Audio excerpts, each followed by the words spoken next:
Welcome and thanks for joining.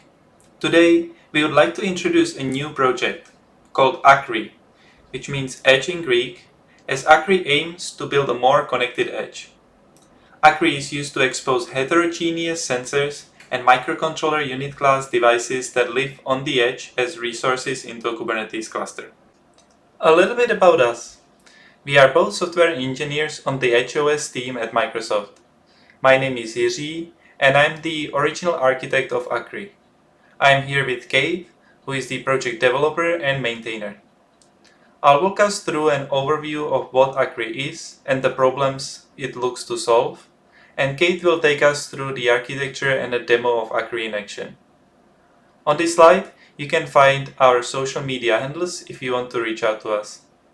And at the end of this presentation, we will share a link to our project Slack channel and GitHub project repository where you can ask any questions and discuss ideas about the project. First, let's step back and look at what classes of devices exist on the edge to see how Akri fits in.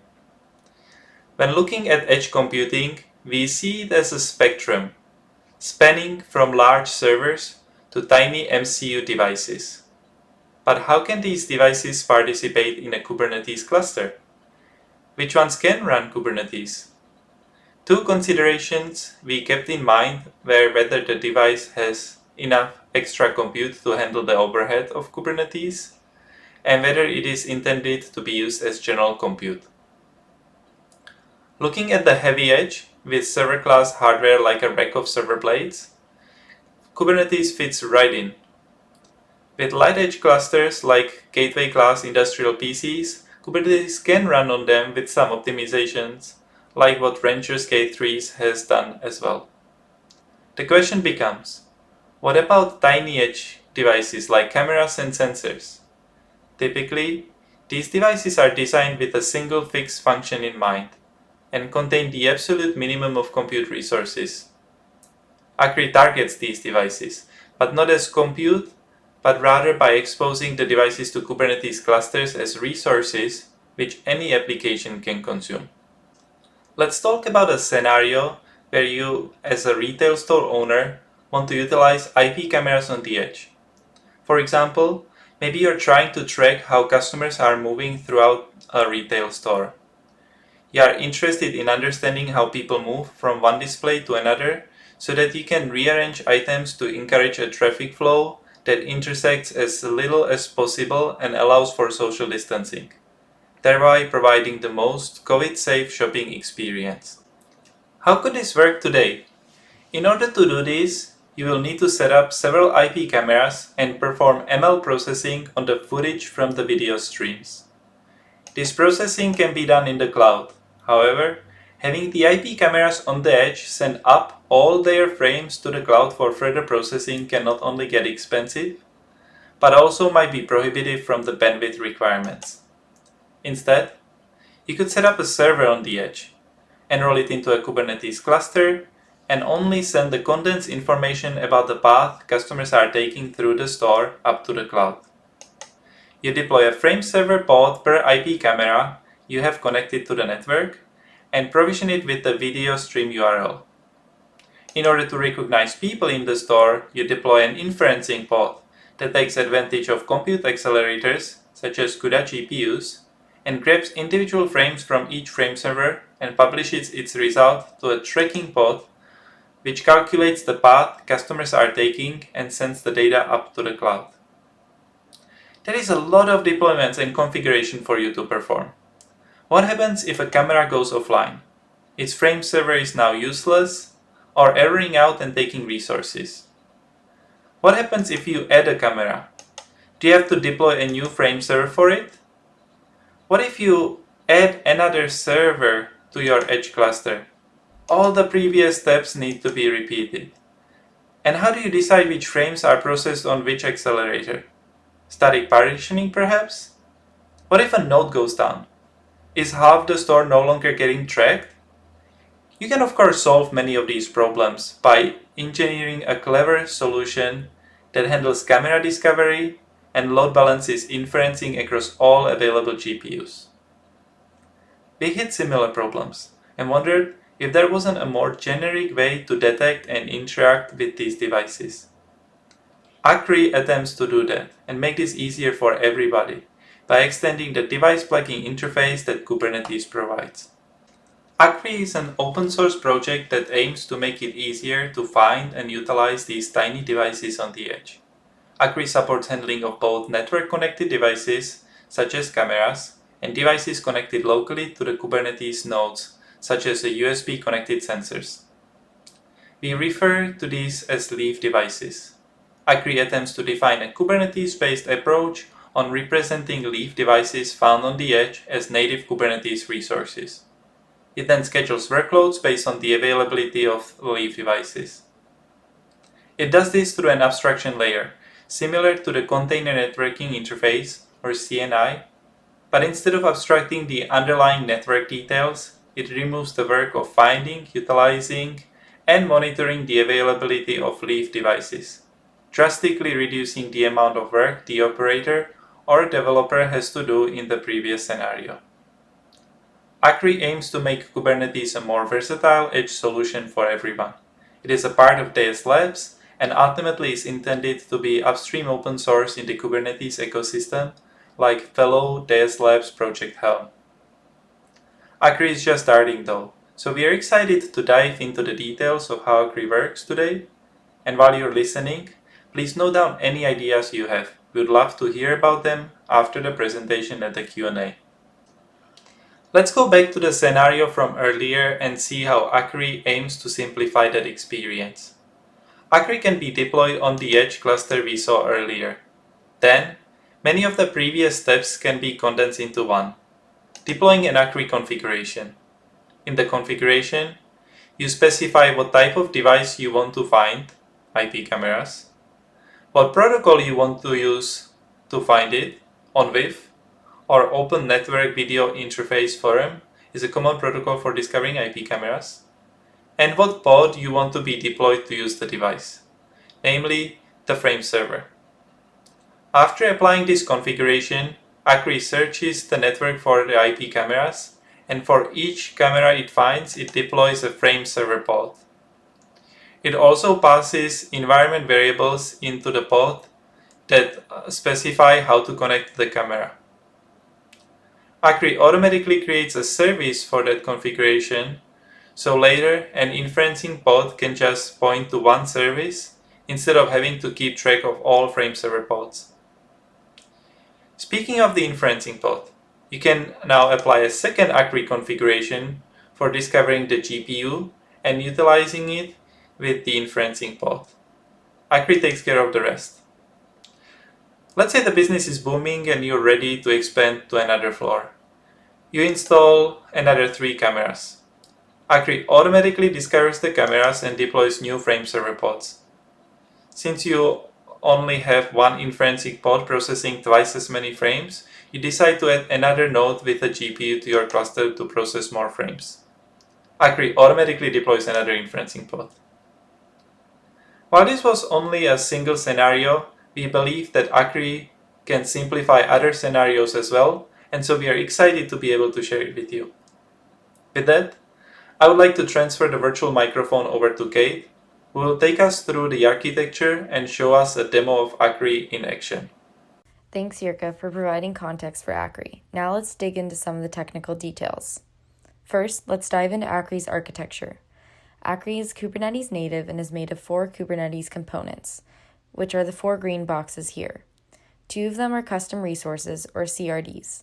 The other is a custom controller we've made for Akri. And the final one is an Akri agent, which runs on every worker node in your cluster and was built off of the Kubernetes device plugin framework, which we'll discuss later. These 4 components work together to discover leaf devices and schedule workloads based on them. The leaf devices can live outside the nodes in the cluster, as with the example of an IP camera. They can be directly attached to nodes, like a USB camera, or could be resources embedded in the nodes themselves, such as GPUs. So how does Akri expose one of these devices to the cluster?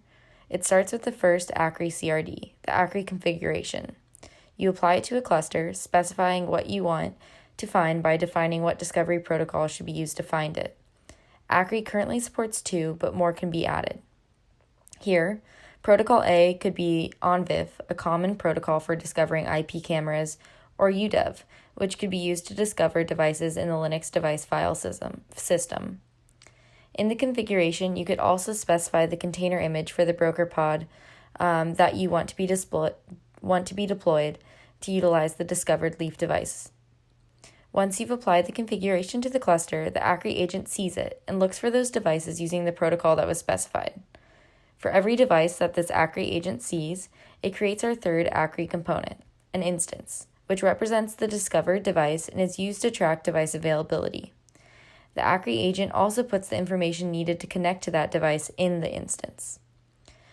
The Akri controller is watching for instances. When it sees a new instance, it deploys a broker pod, the one you specified in the configuration, to the nodes that can see the leaf device that the instance represents. The controller injects the information from the instance about how to connect to the specific device as environment variables in the broker, so that broker has all the information it needs in order to connect to the device and utilize it.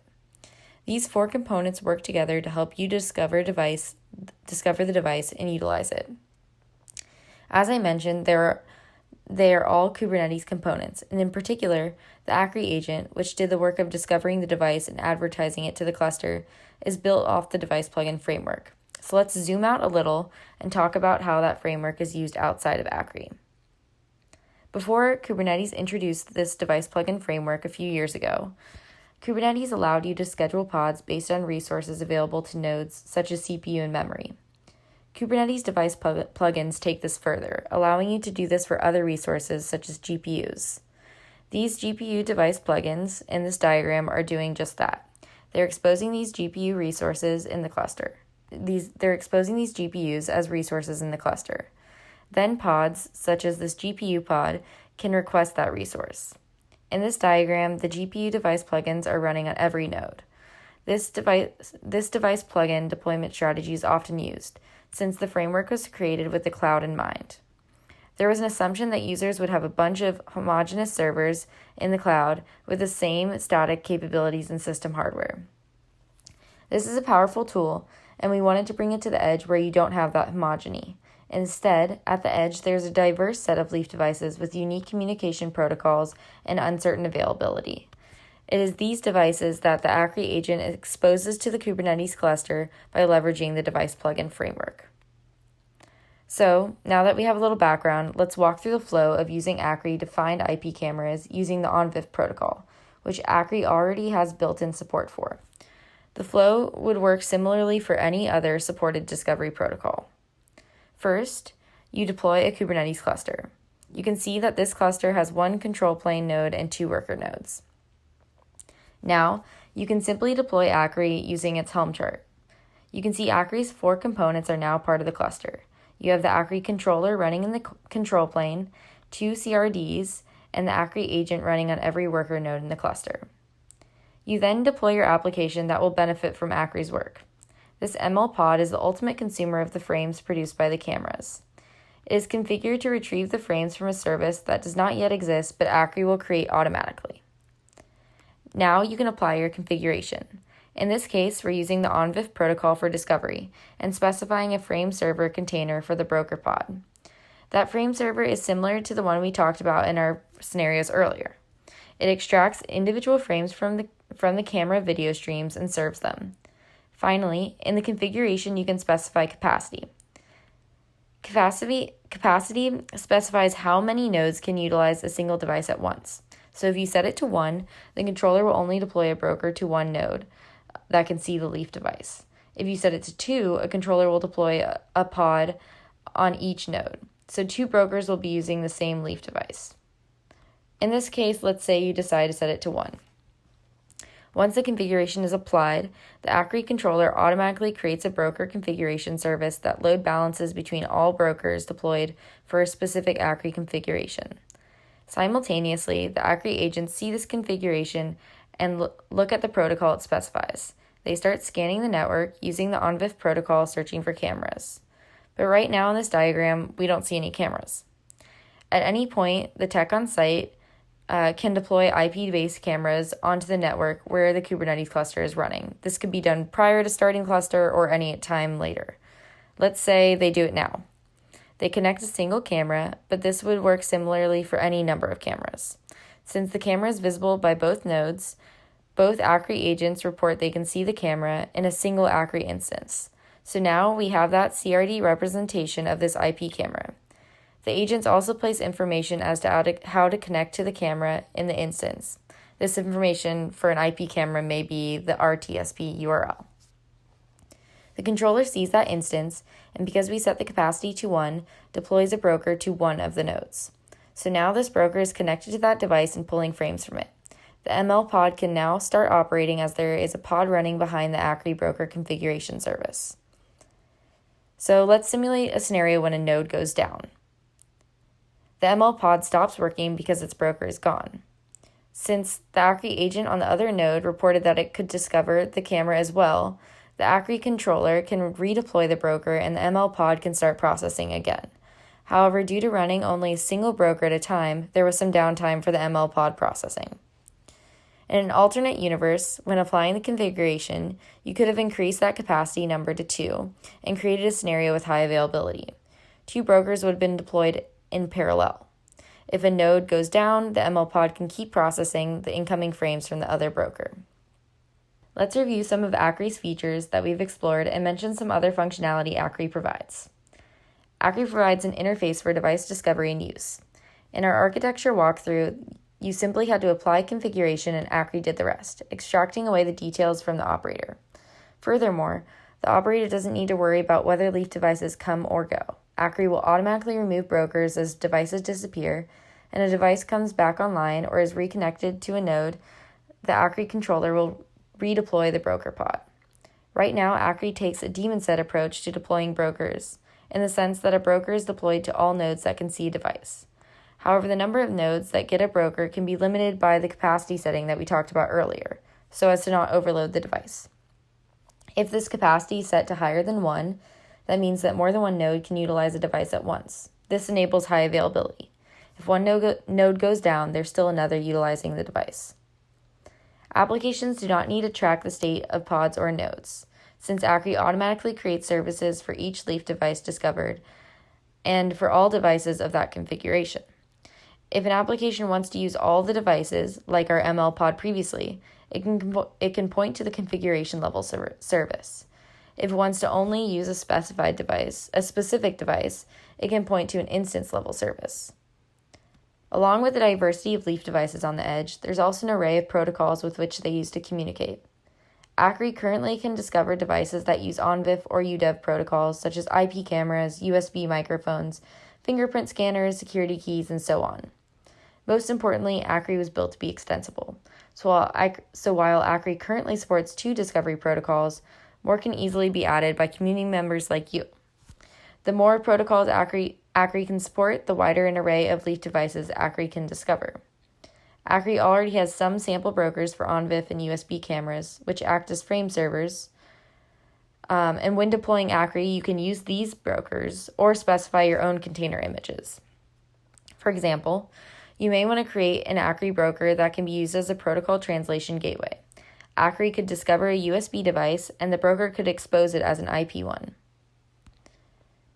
Altogether, for Kubernetes clusters, Akri abstracts away the work of discovering leaf devices, utilizing them, and handling their availability changes. Simply put, with Akri, you name it, Akri finds it, you use it. It's Akri's 4 components that work together to make this happen. In the Akri configuration, you name it, telling Akri the kind of leaf device it should discover. Then Akri finds it, as the Akri agent searches for the leaf devices, checking for the availability of your desired ones. For each leaf device the agent discovers, it creates an instance to represent it. The Akri controller helps you use it by deploying a broker to that resource. Now that we've discussed a lot of the details of Akri and run through some scenarios, let's go ahead and look at a demo where Akri is discovering real IP cameras and a streaming application is displaying frames from them. In this demo, we will showcase an Akri configuration that uses Akri to discover and interact with ONVIF cameras. First, we deployed a cluster. It contains a single node called Akri Demo running on an Intel NUC machine. And you can see from the instance type that we're running K3s. We went with Rancher K3s as our Kubernetes distro as it fits our edge scenario and is easy to deploy. Here you can see the Akri controller and agent. You can also see a demo streaming application that will be showcased later. Akri is configured by deploying a YAML file. Our Helm command did this for us. As we specified, we wanted to use the OnVIF configuration. The configuration is where you specify what leaf devices should be available to the cluster. You can see we have configured this cluster to have access to OnVIF cameras. In the Akri configuration, we have specified OnVIF as the protocol, with nothing in our exclude list, allowing any OnVIF camera to be seen by the cluster. We've specified a broker spec, which tells the Akri controllers which pods should be deployed to access any discovered cameras. We've specified a capacity of 1, meaning only one node can deploy a broker to each camera. For high availability, this number could be increased. We also specified service specs that provide stable access points to the cameras across the cluster. In this case, a service will be generated to access each camera found and one to access all the cameras. We can use existing common Kubernetes tooling, like Kubernetes dashboard, to see that initially there are no OnVIF camera instances found in our cluster. We can further confirm this by looking at our streaming application, which isn't displaying any frames. So to get this demo started, let's plug in a camera to the network. Akri will discover the camera, deploy its broker pod, and set up 2 services, one to access frames from all cameras and one to access frames specifically from this new camera. The streaming app is querying from both services. The larger top feed is pulling frames from all cameras in round-robin fashion, and each smaller feed is pulling frames from an individual camera. We will see this in more detail when we have more than one camera. With that in mind, let's plug in another camera. Again, Akri will discover the camera, deploy the broker pod, and configure the services. You can see this as our streaming app updates to reflect the new camera, both in the all cameras feed above and in the specific camera feed below. So you can imagine what will happen if we plug in a third camera. Sure enough, yet again, Akri will discover the camera and enable our streaming app to show us feed coming from all cameras and individual feeds from each camera. We can go back to our dashboard to see the discovered OnVIF cameras. And beyond that, we can drill down into the camera instance to see what nodes are accessing the camera and the metadata that has the connection information for that specific camera. This metadata is inserted into the broker pods as environment variables. This sample was built for OnVIF cameras, but keep in mind that Akri was designed to be extensible, allowing anyone to add their own capability definition and logic to deploy any custom broker. Thank you, Kate. I hope you liked the Akri in action demo. What do we envision for Akri next? First, more discovery protocols. We have some in mind, but we would love to hear what discovery protocols fit your needs. Currently, we are looking at bringing support for discovery through OPC UA for industrial environments. We also want to make it easier for you to add additional discovery protocols and allow for more declaratively configurable behavior. Second, additional deployment strategies. Akri currently supports using the daemon set-inspired broker deployment strategy. You can also directly request the resources discovered by Akri through podspec yourself. We have already identified other possible deployment strategies that could be interesting for edge deployments, such as pooling multiple discovered instances into a single broker or combining different resources to a single broker. Though we can only imagine so many strategies, we want to hear from you what kind of deployments would help simplify your problems. Third, we are also looking at improving composability with other Kubernetes projects. Say your project is using custom resources of your definition to track some high-level objects. If these are meant to be paired with resources discovered through Akri, we want to allow Akri controller to generate your custom resource objects as opposed to just generating pods. Most importantly though, we want this project to be useful not just to us, but to you and other folks as well. To jump into using Akri, try our end-to-end demo, which discovers mock video devices and ultimately displays footage from cameras on a streaming application. Want to learn more? Check out our documentation, which dives even deeper into our architecture. This project elevates the power of Kubernetes on the edge and is intended to be upstream open source in the Kubernetes ecosystem. With your input and help, we can get there. Is there a device you want to use that Akri doesn't have a discovery protocol for? Join us on Slack, create an issue on GitHub, or implement the new discovery protocol with the Akri community. We are excited to continue to refine and extend Akri so that everyone can benefit from this project. With that being said, we'll jump over to the Q&A chat and be happy to answer any questions or hear about any ideas you have. Talk to you soon!